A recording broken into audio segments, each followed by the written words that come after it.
Atlantic seaboard, one fine morning in 1943, an imposing force of American naval air power proceeds to an important rendezvous. This force is the aircraft complement of a new carrier: fighters, dive bombers, torpedo bombers. With the air group commander leading everyone, they're flying out to sea to join the ship which will be their floating home and fighting base. He is one of many carriers which the American people have built since Pearl Harbor to destroy the enemy in his own part of the world, far away. And there now is our base, powerful and serene. In honor of all American aircraft carriers, let us call her the Fighting Lady.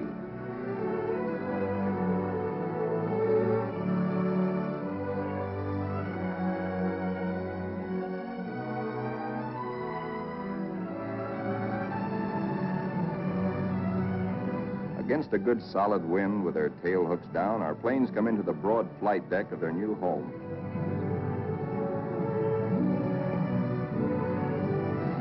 In case the plane's hook fails to catch the arresting gear, there's a series of stout wire barriers. Number one man on the flight deck just now is the LSO, the landing signal officer, always a flyer himself. Like all aviators, he'd much rather be flying. Come on in and sit down. The plane is out of the groove and he waves it off. Come around another time, pilot, and we'll take you aboard.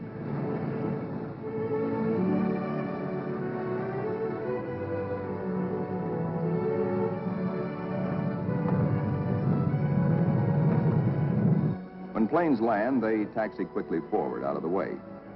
Later, they'll have to be shifted to the stern and rearranged in proper position for takeoff. This is called respotting the deck. Here is our skipper, Jocko, a veteran Navy flyer. Annapolis, 1917. He is not impressed by our earnest efforts, nor the flight deck control officers. The skipper calls all hands together and gives us a piece of his mind. We'll never be ready for combat unless you flight deck crews learn right now to work as a team. Don't you men realize that before long we'll be in dangerous waters? That's too slow. Bear a hand.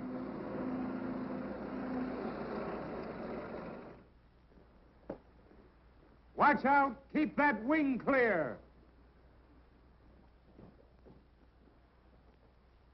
Get it over to starboard. Way over to starboard. Come on, get the lead out of your pants. Now, this is the way your deck should look when you're ready for action. Our ship, our Fighting Lady, is enormous, wonderful, and strange to us. From stem to stern, the entire ship is a honeycomb of watertight and flame-proof compartments. Far below the waterline are engine rooms, fire rooms, fuel tanks, and magazines packed with enough assorted high explosive to blow us all to kingdom come. The hangar deck is like a gigantic tunnel, nearly 2 city blocks long and wide enough to house 4 freight trains abreast.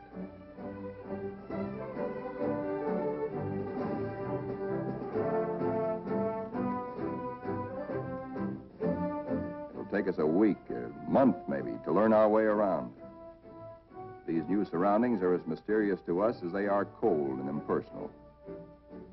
Our Fighting Lady is like a huge floating cave, noisy and uncomfortable.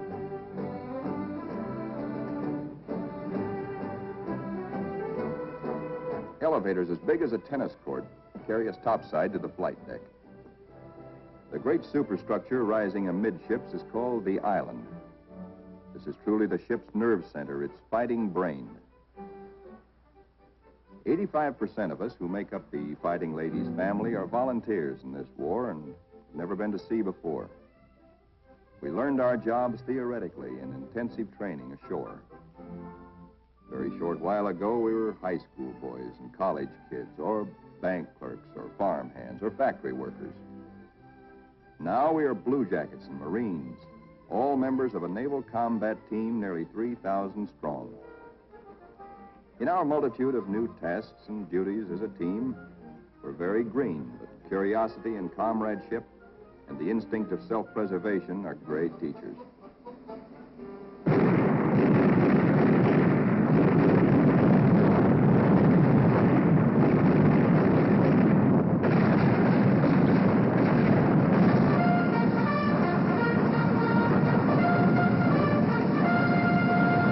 Some of us have to master the delicate and complicated instruments which control the fire of our 5-inch batteries, the guns that must defend the fighting lady when enemy dive bombers and torpedo planes attack.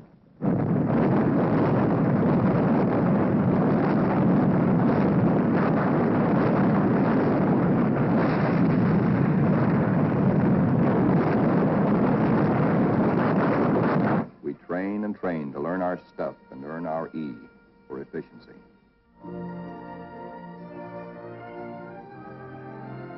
The Fighting Lady's destination is still a closely guarded secret. No one can hide the fact that we are entering tropical waters. Our ship seems more friendly and comfortable now. We greenhorns feel that a suntan will at least make us look like fighting sailors. Even our mascot, Scrappy, has been at sea longer than most of us.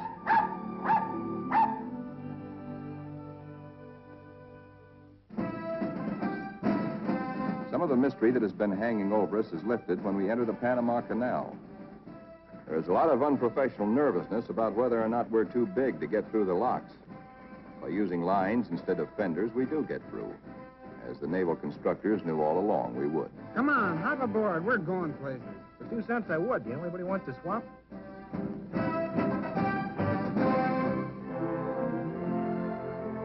Now we stand out into the Pacific, and life aboard settles down into monotony. Here are our aircraft pilots, officers all. Ship's company call them the glamour boys. They are the men who fly and fight our planes. All the efforts of all the rest of us are concentrated on putting these people into the air and getting them back again. Most of us are hiding a certain amount of nervousness and anxiety, for many of us are Johnny-come-latelys, reserve officers who only recently learned to fly at Corpus Christi and Jacksonville. Others among us are specialists who trained at Quonset Point, Rhode Island. Reserves are called by the regulars, in a friendly way, 90-day wonders. In return, the Annapolis regulars are called the trade school boys. But whether Quonset or Annapolis, all are bound together in the fraternity, the close fellowship of Navy men.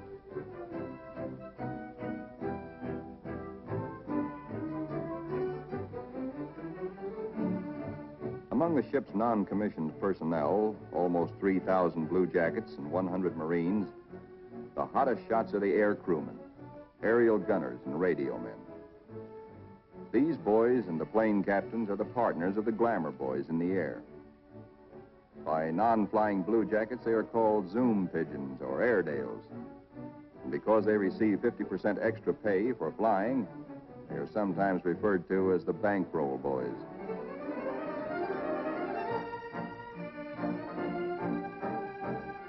Everybody aboard ship backs up the flying group.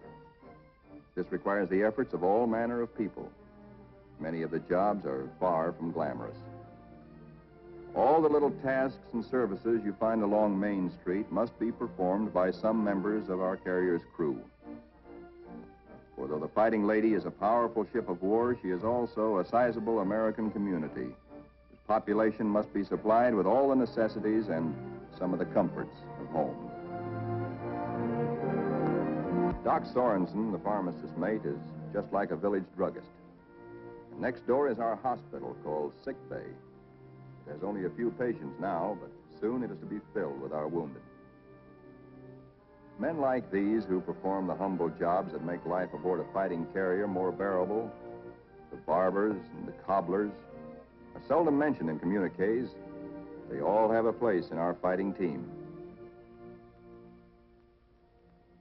Weeks pass. Now we are far out into the Pacific, which is a very considerable body of water. Monotony shuts down on us between our duties. Guessing where we're bound is still our chief pastime. Will we put into Pearl? Are we going to Iron Bottom Bay? Or maybe even to the Aleutians? All such gossip and rumor are called scuttlebutt or drinking fountain conversation.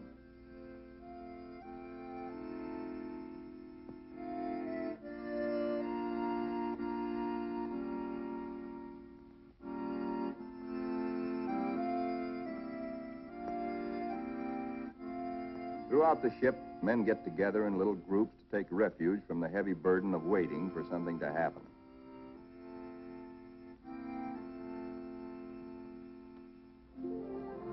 And then one day, out of nowhere, comes a fast fleet tanker, and we're refueled at sea. This tells us something. This tells us that we are not going to Pearl or any other land base for a long, long time.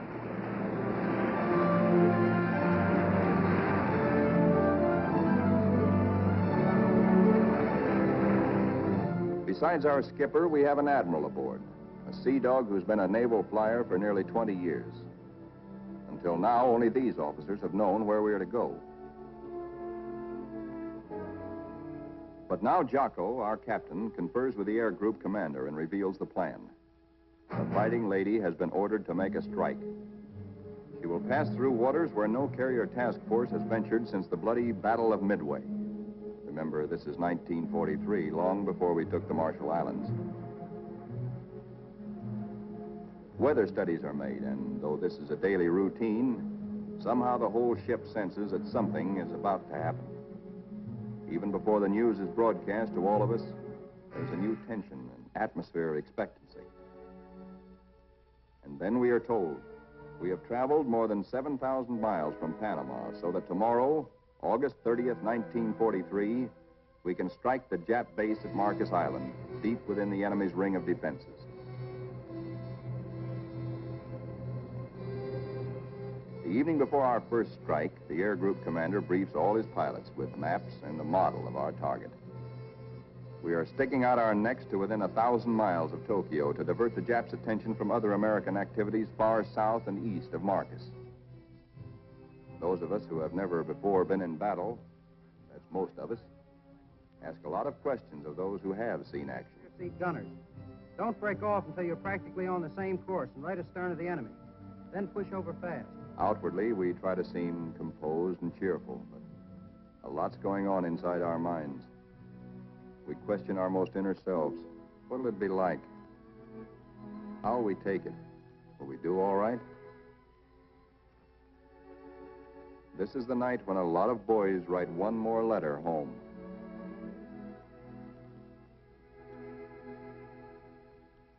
Among those playing acey-deucey in the wardroom is a chubby 23-year-old from Eureka Springs, Arkansas, Lieutenant E.T. Stover, nicknamed Smokey. That's he sitting on the far right. Having flown 50 missions at Guadalcanal, Smokey has been ordered to take a rest. He'd much rather be flying. Before dark on the eve of battle, our planes are loaded with bombs and gas. So that each plane will be in its precise position for a speedy takeoff, we spot and respot our deck.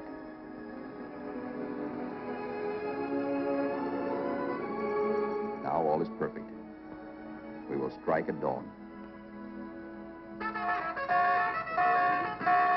And now GQ, General Quarters.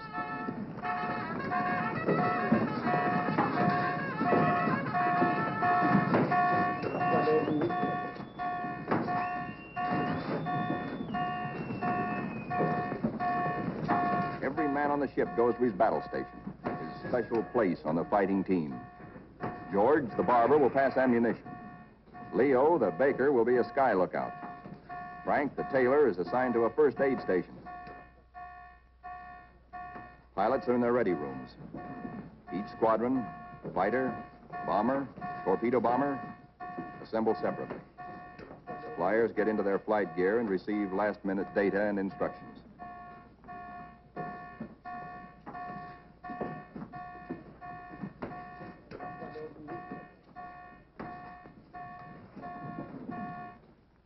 On the flight deck, our first battle dawn awaits us. Our whole ship is on hair trigger.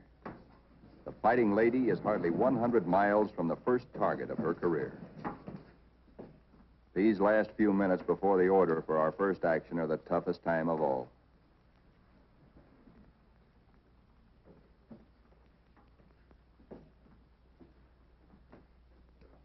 A wise man once said, "War is mostly waiting." We learn now what that can mean. At last the word comes. Pilots, man your plane. Ready room 3, roger. Pilots, man your planes.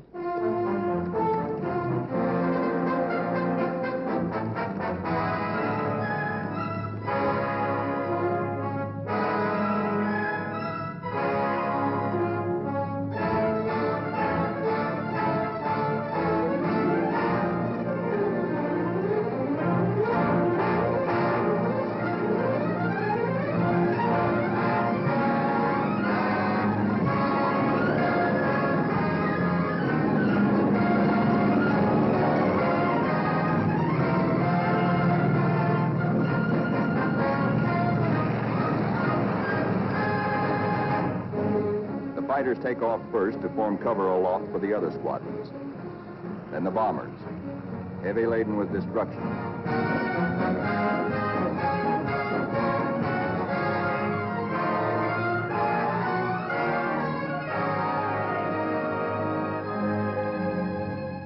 The sun has risen now, and our escorts are alert for enemy submarines.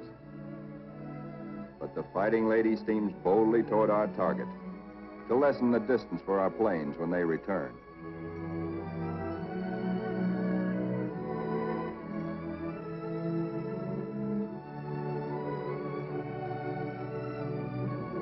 The radio plotting room is the electric eye and ear by which the Fighting Lady detects and keeps tab on all planes and ships for miles around us.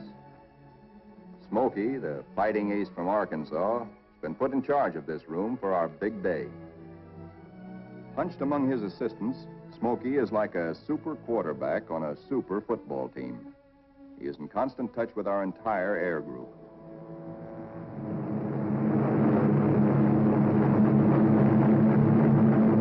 As our first fighters race in toward Marcus Island, they stay low, hoping to escape detection by the enemy's radar. Then they climb suddenly and dive. A surprise strafing attack on the enemy's airstrips. These red balls floating up at us so lazily are anti-aircraft fire. There is 3 times as much of it coming up at us as we can see, because only 1 shell in 3 is a tracer. What look like fiery pollywogs are tracers from our own wing guns. The Ack-Ack is much heavier than expected, but through it we go to knock out enemy bombers on the ground. All through these battle pictures, realize that we are looking straight down our own gun barrels. These pictures are taken automatically by the same mechanism that operates the guns. Pictures even shake with the gun's recoil. Our eye is now the very eye of our fighting airplane.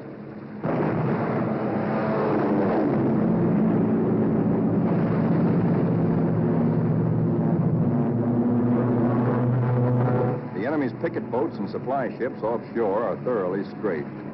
No longer will these craft bring rice and sake and munitions to Marcus.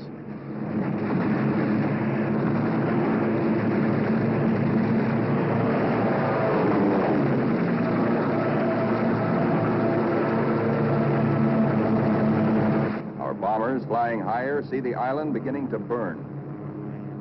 A moment ago, it looked like a little jade trinket in a cobalt sea.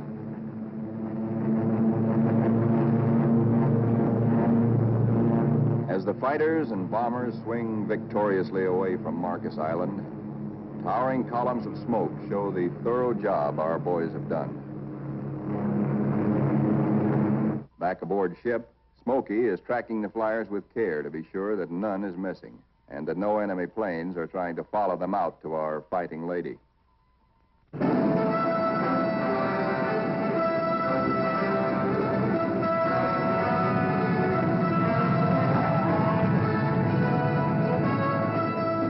As our planes come aboard, there begins an operation almost as exciting as the attack itself.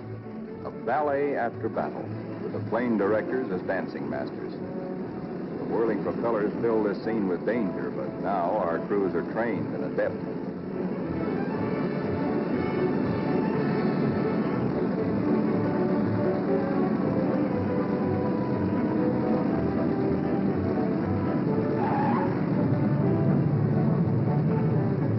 Landing signal officer performs an eloquent adagio on the Fighting Lady's stern, warning to the rest of the cast to stay off stage until a limping member can be led out of the way.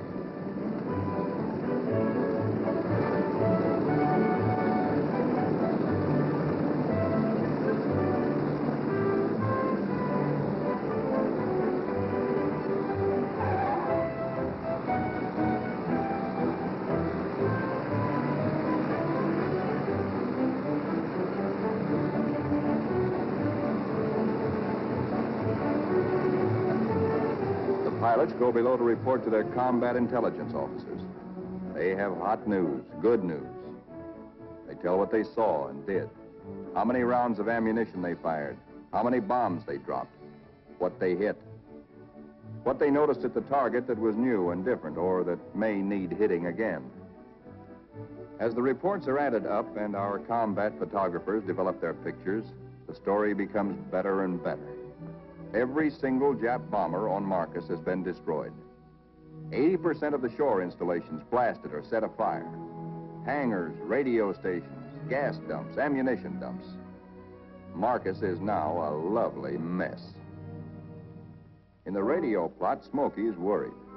There are planes still up there, and he's wondering about them. They are ours, though, delayed by battle damage. Landing a shot-up plane on the carrier is a crucial test of how well-trained, how alert and steady a naval flyer is.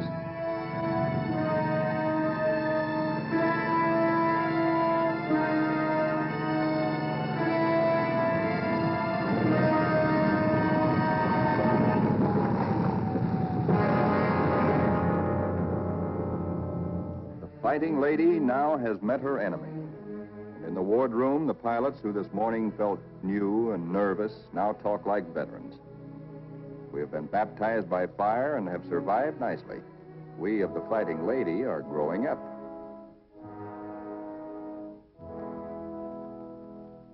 The admiral of our task force knows the overall strategy of the whole Pacific campaign. To smash straight through Japan's outer network of islands, to recapture the Philippines and land on the mainland of Asia. Thus, we will deny Japan supplies from Malaya and the Dutch East Indies and leave her far-flung island garrisons marooned. Then we will reach out and really help our ally, China. Months after Marcus, this campaign is well started. Our carrier task forces have been in many battles. And now, early in 1944, the Fighting Lady's target is Kwajalein, the Marshall Islands. These are Jap Zeros. Fighter screen being pierced by our planes and planes from 8 other carriers, preparatory to strafing Kwajalein and bombing it apart. Our fighter pilots have improved with practice, with the confidence that comes from experience. They estimate their range by watching their tracers. They hold their fire until their wing gun bullets converge at 300 yards. Shoot in bursts instead of in steady streams, which heat up the guns and spend ammunition.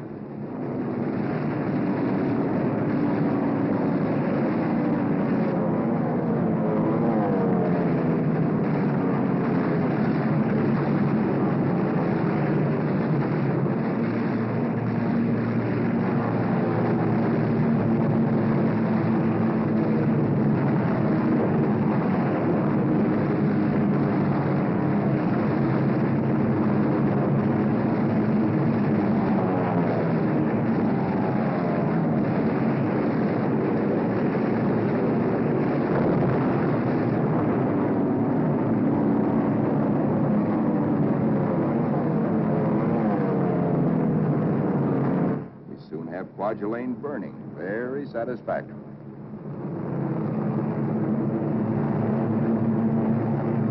After our bombing attacks and heavy shelling by our surface ships, assault craft filled with Marines and Army hit the beaches.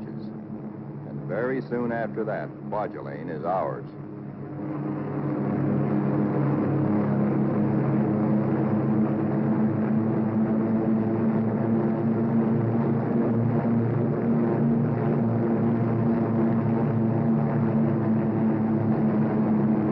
Right after Kwajalein, word comes to our admiral that at Truk, Japan's huge and secret naval fortress 1,400 miles to the west, there apparently are some heavy units of the Japanese battle fleet. Perhaps we can surprise them. Again, the Fighting Ladies squadron and squadrons from other carriers take off for combat. A lot of mouths are dry at the thought that our target is mighty Truk. The rear seat gunners look back at the Fighting Lady, wondering when and if they will ever return to her.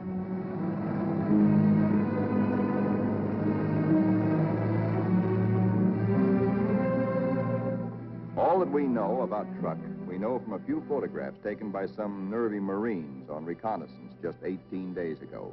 We hear that it is a complex of heavily fortified islands surrounded by airstrips, with naval anchorages at certain spots among the islands. For the next 2 days, more than 1,000 of our carrier-based planes are going to sweep in on truck in relays. The planes appear to float gently off our bow. Actually, their airspeed is a good 70 knots. Diving in on truck, we again turn on our guns and their synchronized cameras. Truck's defenders are aloft and we smack them hard.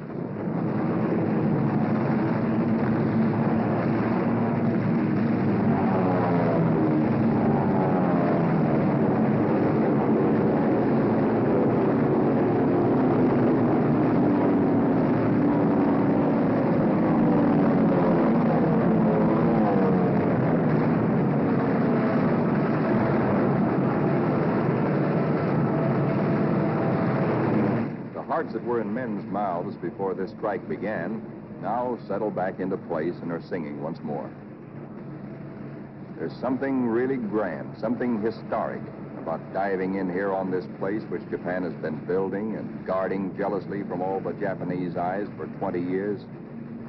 We dive right in low and take a good look at fighter strips, bomber bases, seaplane ramps.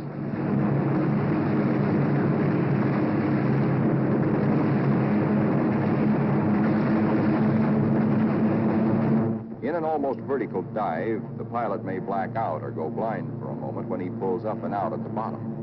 But the camera won't black out. It cannot see the landing of our own bomb, for we'll be up and away before that reaches the target. But it records the hits of other planes ahead of us.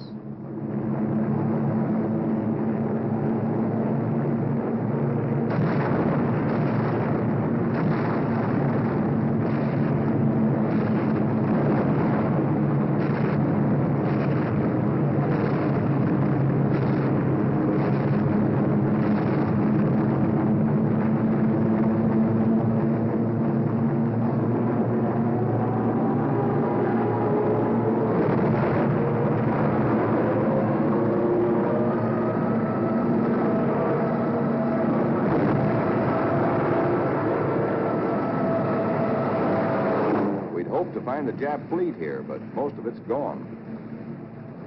Some lingering ships, including some of their fast fleet tankers, we find hiding in sheltered coves. The vessels which we are now strafing are other fleet auxiliaries, rice boats, transports, and ammunition ships.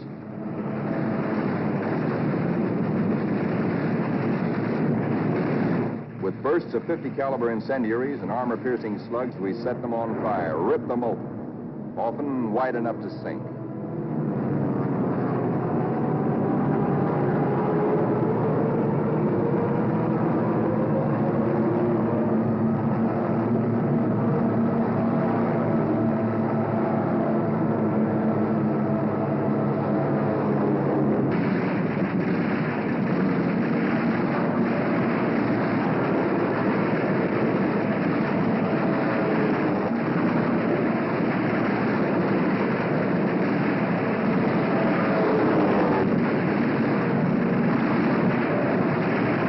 Strafing ships filled with TNT is not very healthy for pilots who dive too low.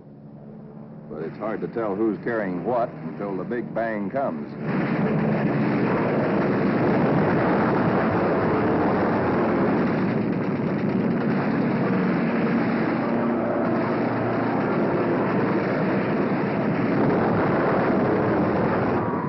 Returning to the deck at 130 miles an hour with a flap shot away, all a pilot can hope to save is his own skin.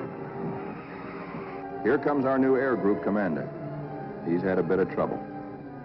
His windshield is blotted with blood, and he has to feel his way aboard. Strafing at low altitude, he took a 40-millimeter anti-aircraft burst right in the face. More than 200 wounds, and his plane a sieve. But he'll live to fly again. Some planes will not return, but others come back and land somehow, anyhow. Considering the toughness of truck, our losses are astonishingly light. No time is lost getting casualties below.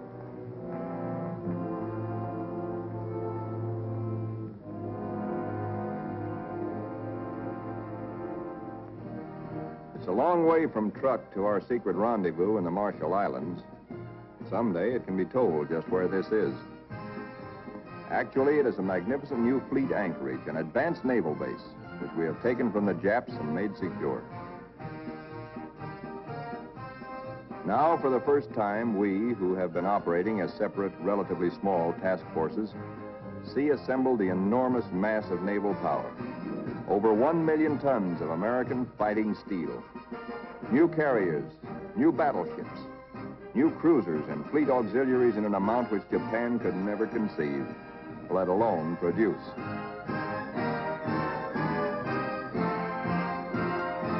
That we are able to maintain supply lines over the vast distances of the Pacific is one of the miracles of this war. In the comforting presence of so much power, we relax and refresh our battle-strained nerves. Pushing my head under. Hey, Benny, when you going to die? Who taught you to swim, hey?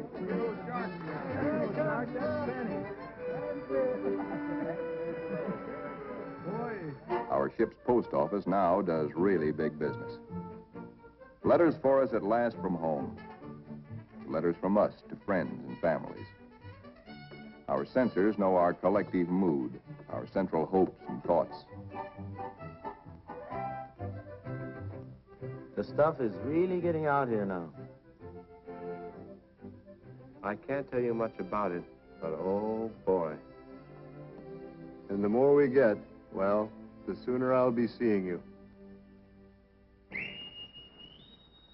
All hands are called together. Our old skipper, Jocko, has been promoted admiral. Our new one's name is Dixie. Men, as soon as I finish talking, we are getting underway. Our fighting lady is now part of what is designated Task Force 58. As you know, our final destination is a place called Tokyo. We'll have to fight hard to get there, but when we drop our hook at Yokohama, I'm going to throw a party. All hands are cordially invited.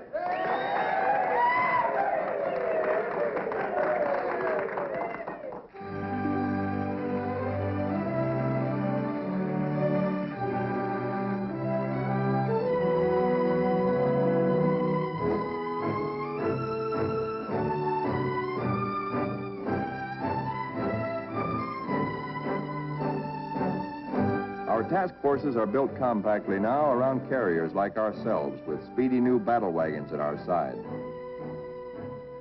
A carrier skipper never leaves the bridge at sea, because carriers and their planes are the first to strike the enemy or to be struck by him.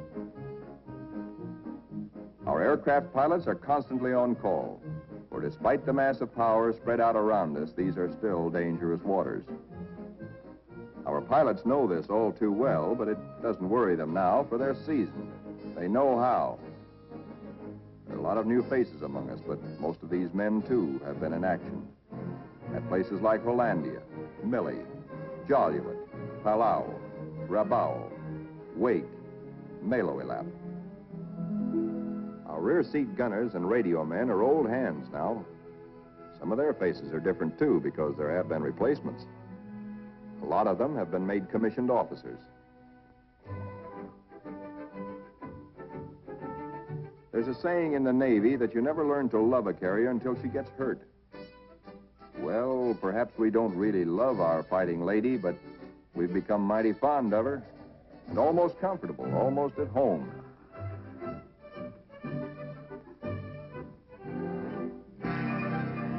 Occasionally, our shipboard movies bring us that one thing we crave the most, one touch of something utterly American, one deep breath of home.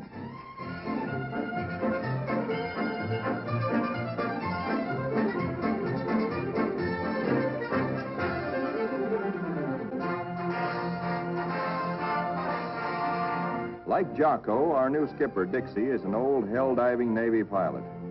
In their battle caps, he and Admiral Mitcher look like big league baseball managers. Northwest we steam, and never before in history has an ocean borne such a weight of naval power. Not a Jutland, not a Japan's proud boast, Tsushima, was there anywhere near the force with which we now assert that this is our ocean. This is our air. And we're seeking the Japanese battle fleet to prove it.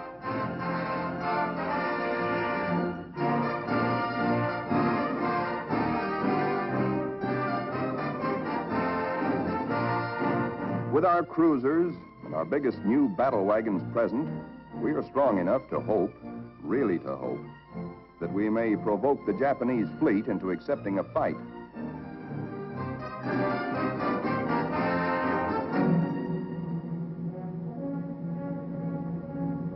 We're joined by plotting Coast Guard and Navy transports. The Marines again. So, another amphibious assault is cooking.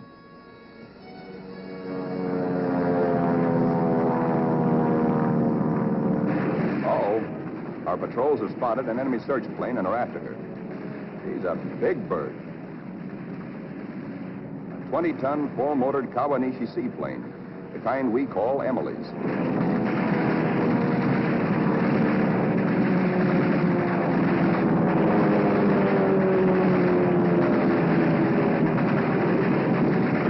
Miss Emily's a tough old girl. Right now, she's screaming for help and telling Tokyo by radio where we are. Hellcats are closing in on her.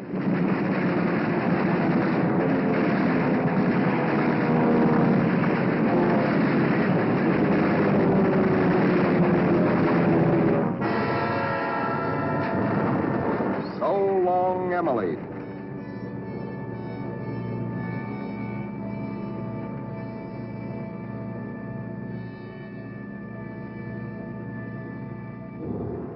Now that the enemy knows where we are, and we know he knows, our brass hats get together on final arrangements for what may turn into another Midway. Our objective, first of many in our drive through to the Philippines and China, will be the Marianas. In battles just ahead of us, we are to make good use of a multitude of weapons, special devices, and techniques which have been evolved through the 30 years since the U.S. Navy first took to the air.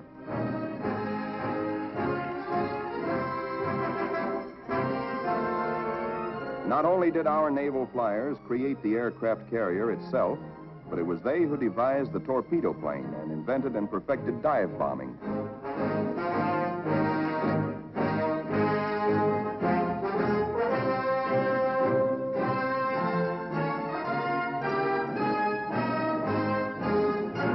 Disposed about our flight decks so that planes can be quickly armed are all manner of death-dealing objects.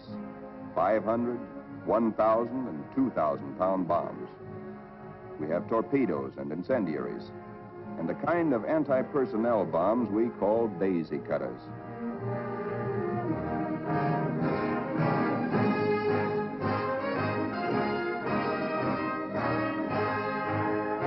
Some of our bombs are armor-piercing, some for fragmentation.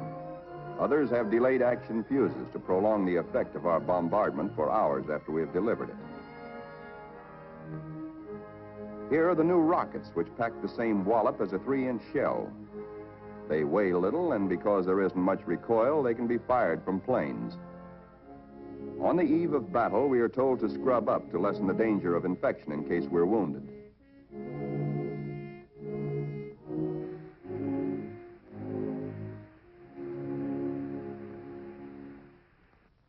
As well as our bodies, most of us prepare our souls.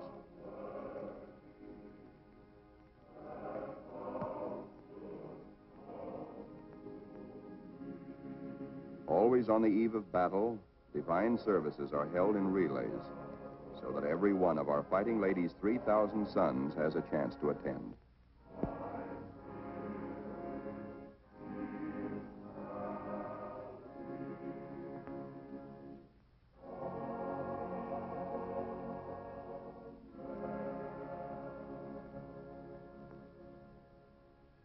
As the eve before battle lengthens, there is the usual waiting. Again, we're reminded that war is mostly waiting.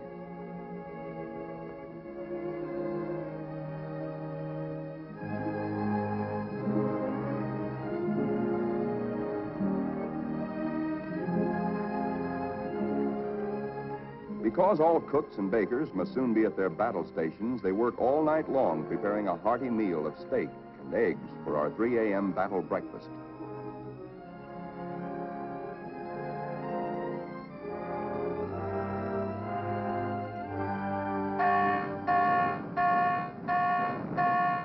We are being attacked.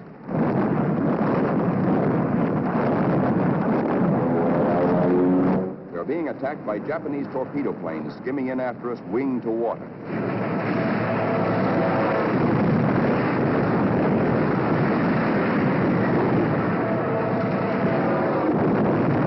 All they want is one hit on our flight deck.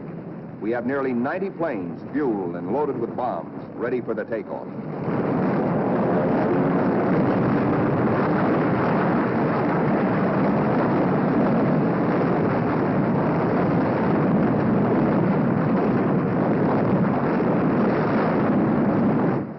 Patch of flame is a burning Jap.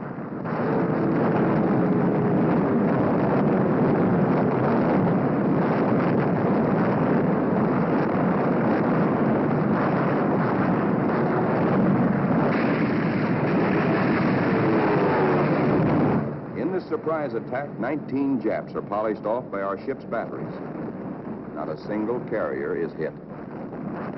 We have been fortunate. So now commences another major moment in the fighting lady's career. Flight quarters sounds. In this modern warfare, the young plane captains are to their pilots what squires were to armored knights of old. In this operation, typical of many more to come, a lot of other fighting ladies will be involved. And nearly 2,000 carrier-based planes, all of them attacking in air groups like our own.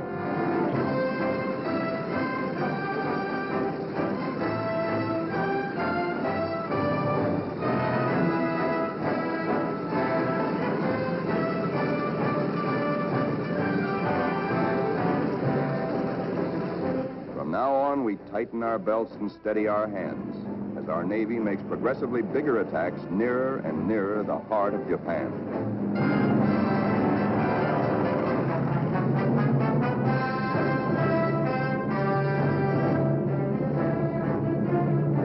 At his post and radio plot, tracking down enemy planes and cursing the luck that keeps him out of the air, Smokey chafes at being grounded on a day like this, especially when targets are juicy ones. All the Jap air bases and military installations in the Marianas, and a special prize package, Guam, the island which we did not fortify, but the Japs did. Now comes word that the Japs have sent strong air reinforcements to Tinian, which flanks Guam. Again, our synchronized cameras record, as no human eye and memory could record, just what our guns and bombs do to the enemy. These pictures enable our air combat intelligence officers to assess the damage as we swoop down upon Tinian.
While our planes return for more fuel and ammunition, the surface vessels take over. The Prodigious naval barrage to prepare the beaches our assault forces are going to hit. Not only our newest, but some of our oldest and proudest battleships are here.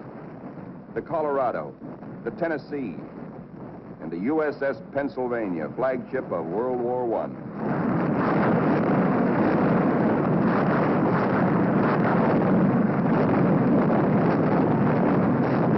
Winging home to the Fighting Lady, several of our planes, crippled, make a game attempt to land. Now is when the landing signal officer must judge not only the speed, but estimate the battle damage of planes like these.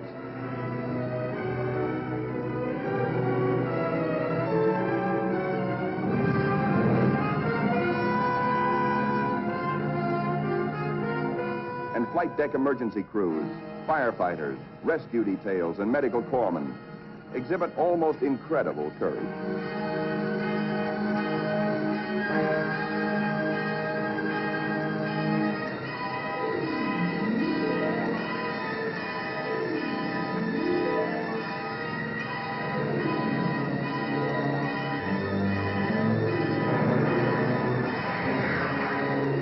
The pilot of a torpedo plane has been unable to release his load of incendiaries.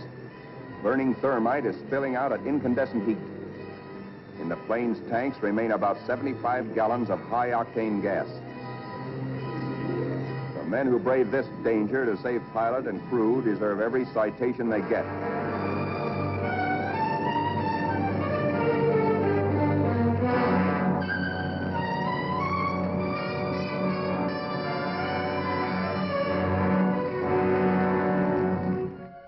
In the ready rooms, intelligence officers question battle-weary pilots.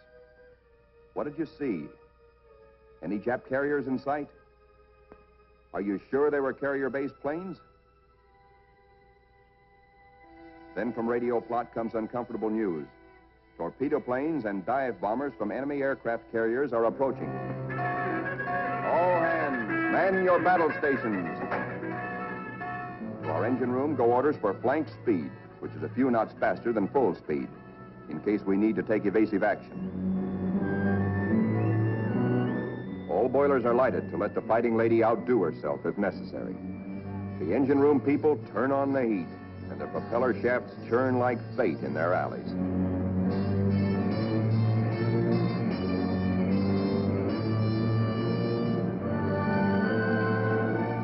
The Fighting Lady leaps through the sea on her guard.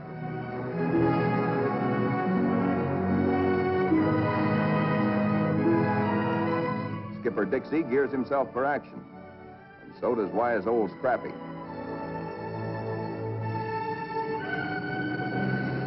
And now, here they come.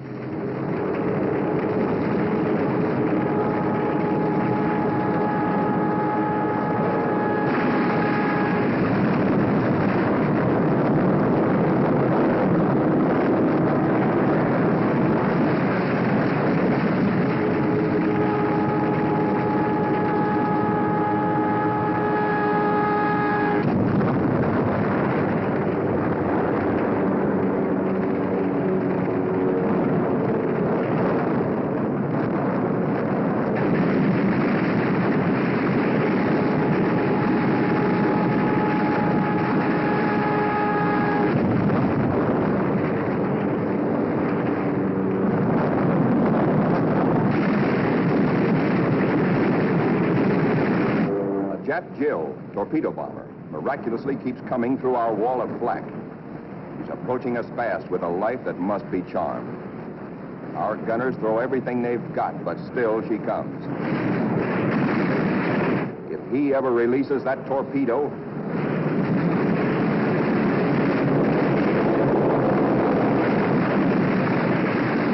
She missed us. Either the pilot was already dead or his release gear jammed.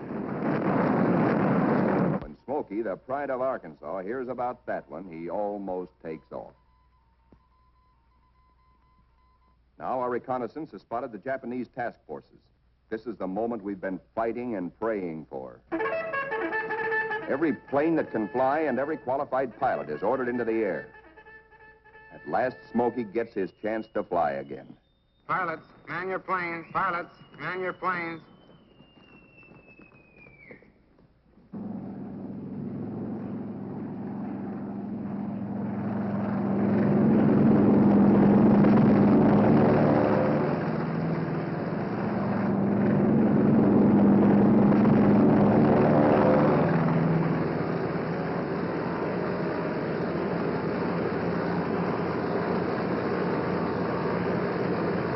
Philippine trade wind is tearing down our flight deck.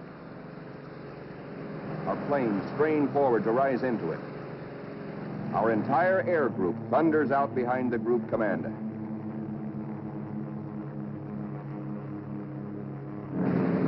Now our fighters run into a swarm of Jap fighters, mostly Zeros, sent up to intercept our attack on the Japanese fleet.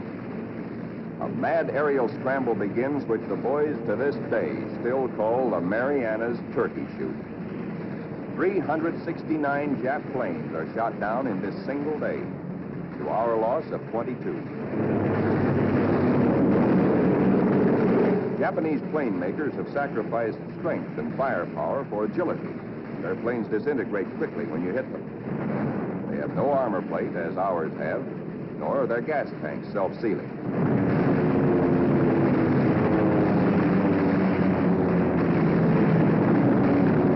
Little monkeys are fancy flyers. They think aerobatics can win dogfights, whereas we believe in smooth flying and careful shooting.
Now, at last, through a late afternoon haze from high altitude, our air combat group sights the Imperial Japanese battle fleet.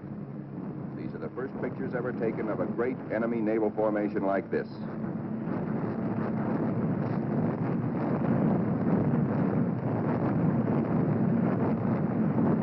There it is, that Imperial fleet, crawling around below us in violent evasive action. Us looking down on them in the seas they think they own. Some of these Japanese ships are scampering away at better than 40 knots. When you bore straight down on them, they twist, squirm.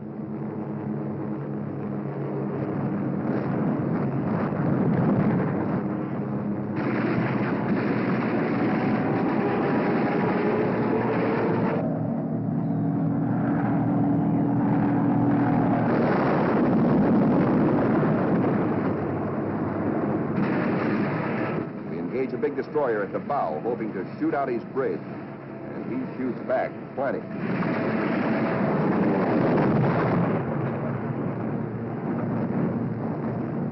Let's go down after that cruiser. He answers us emphatically from the forward turret.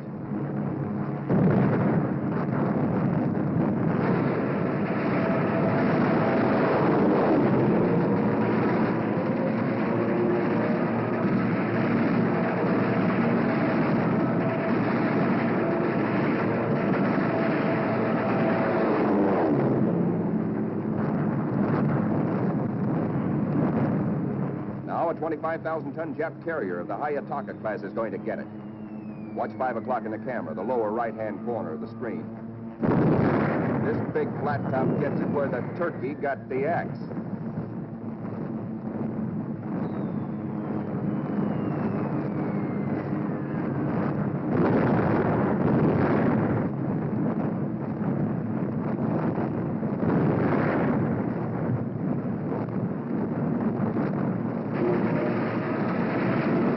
touch off some of these babies. Just watch this one. And now we come home from the Battle of the Philippine Sea. 17 Jap warships have been sunk or severely damaged. Several of our returning planes have been badly shot up.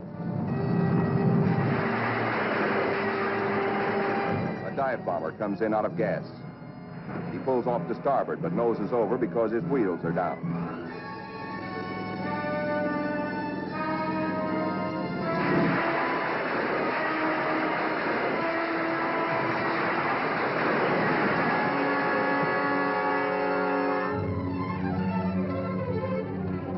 This pilot has 73 holes in his plane, and his leg almost shot away.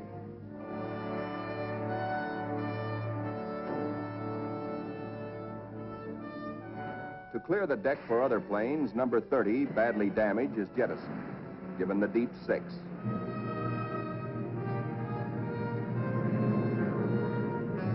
Watch carefully. This man's controls are all but shot away.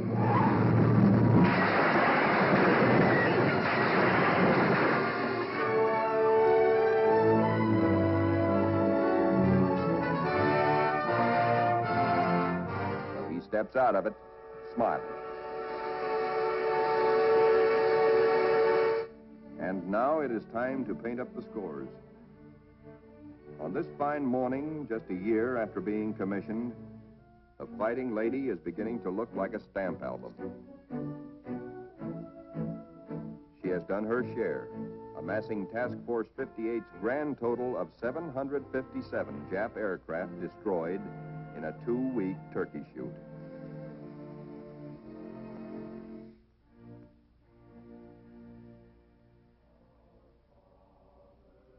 But there's another score to add up. Our own casualties. Quite a few faces are no longer with us on the Fighting Lady. Among them, Lieutenant Commander Upson, skipper of our torpedo squadron. Lieutenant Pappy Condit. Lieutenant John Meehan. And that fightingest gentleman, Lieutenant Smokey Stover. Yes, Smokey's missing too.